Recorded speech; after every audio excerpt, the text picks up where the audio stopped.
সারাদিন তো রোজা আছি, এত রোদ পড়লে রোজা থাকা যায়? আর রোজাতে থাকবো, অনেক ক্ষুধাও তো লাগছে। সেই ফজরের সময় সেহরি খাইছি, আবার আমি তো সিগারেট খাই, সিগারেট খাওয়ারও অনেক পেনি করছে।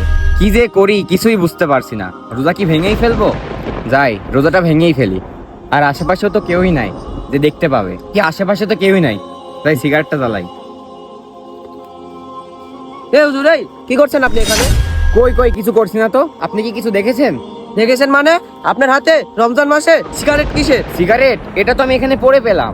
হুজুর, রমজান মাসে মিথ্যা কথা কবেন না। আপনি তো রোজা ভাঙতে যাচ্ছিলেন, আর আমি গাছের আড়ালে থেকে সব শুনেছি। শুনেন শুনেন, আশেপাশে কেউ না দেখলেও এক উপর আল্লাহ আপনাকে ঠিকই দেখছে।